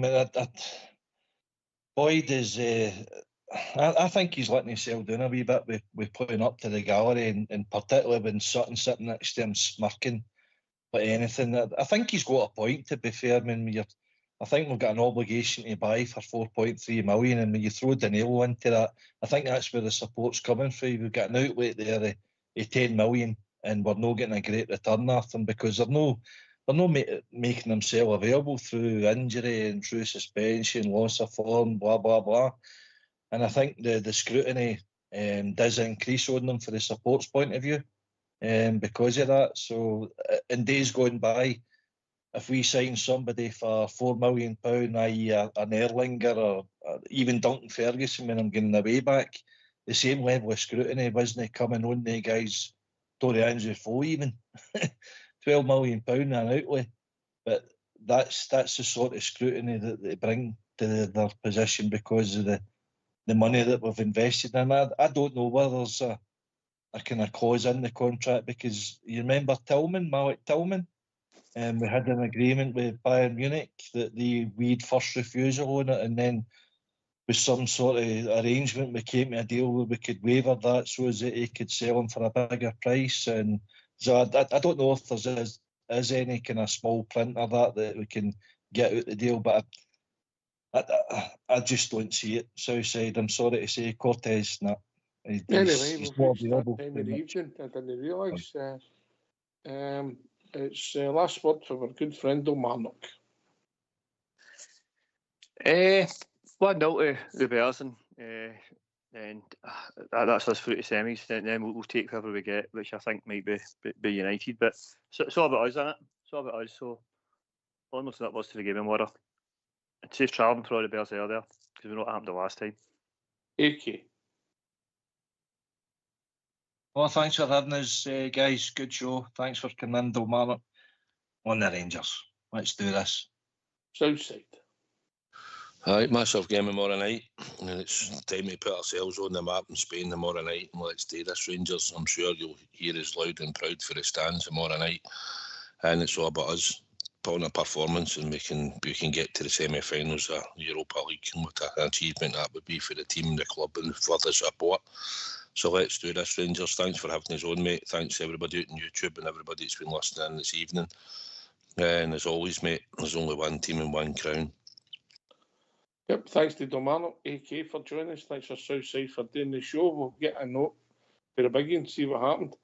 Thanks to Fox and Old School Boy for doing the technicals. This is Rangers Radio. We'll be back tomorrow night at 7 p.m. with a build-up to Rangers away to Atletico Bilbao in the quarter-finals of a European trophy. Yes, just tell everybody in your work tomorrow you're going to watch your team play in the quarter-finals of a European trophy. Take it away, Old School Boy.